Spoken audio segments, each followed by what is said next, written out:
to ask, bail reform is on its way to becoming law. There's been a lot of increased anxiety about crime in this country and high-profile killings that led to this legislation and these calls for reforms.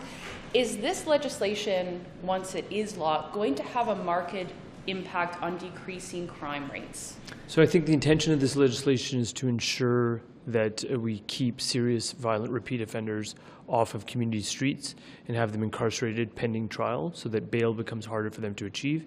So I think the extension of that is that indeed it's going to have an impact, and that's very much what we're looking to see.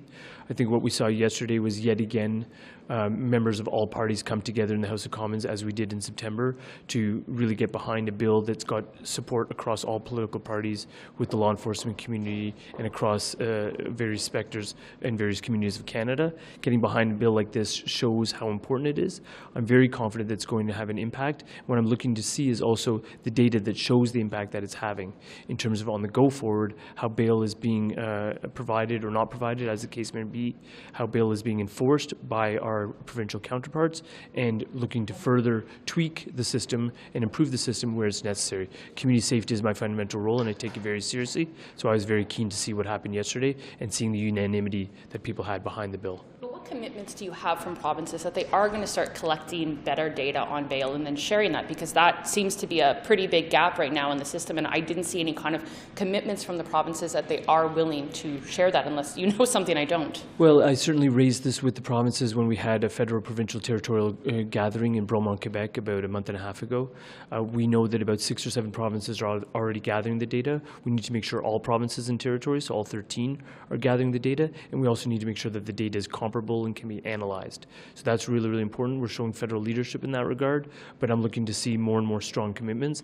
But I've had a lot of support from provincial premiers, provincial attorneys general, provincial ministers of public safety about the concept of keeping communities safe by making surgical and targeted changes to our bail provisions. That's what I'm keen to work on and build on that momentum. The momentum is strong right now. I've already been receiving text messages and emails sort of signaling approval of what happened in the House yesterday from law enforcement and from other elected leaders. That's a good sign about the Federation doing the work it needs to do to keep Canadians safe.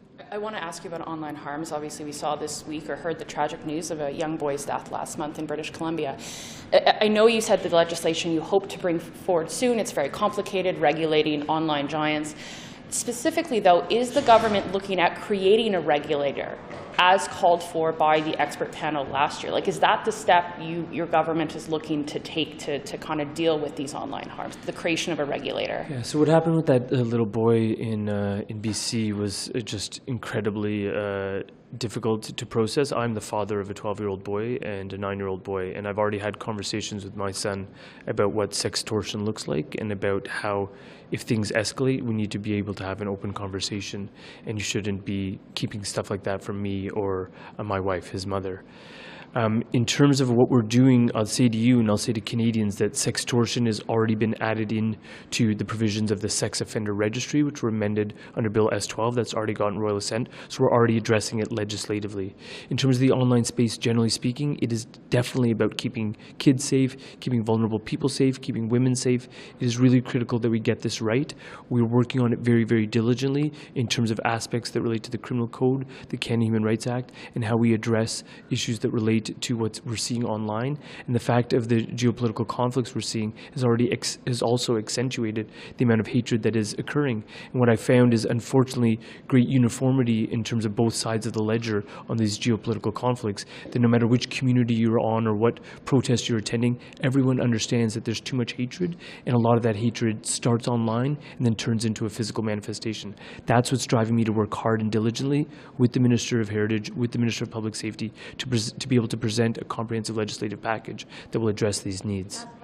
I want to just clarify, and you didn't answer the question though. Specifically, groups after group have called for the need for a regulator to hold online platforms accountable for removing and protecting children, citizens from harmful material. Is that what your government is looking to do? I understand your justice, you're working with Heritage, but specifically, kind of yes or no, is this the path your government is looking down, as experts have called for? We're looking at all of the consultations that are taking place. We're looking at international best practices. We're studying what's worked in foreign jurisdictions, and we're definitely working with different online entities, including online companies. We've seen great progress in that regard with the deal that was just struck with Google with respect to Bill C-18. We're going to keep working in that path. Okay. Thank you, Minister. I just want to bring to everybody's attention what just happened in the House of Commons this morning. I think it's really important for the Canadian people to know this.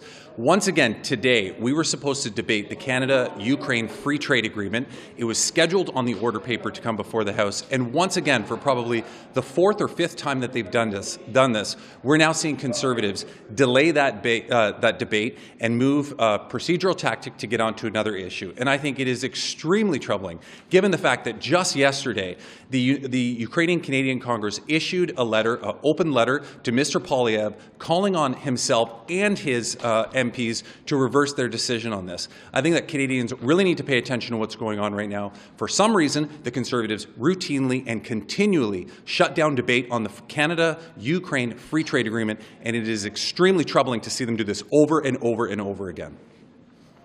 Thank you.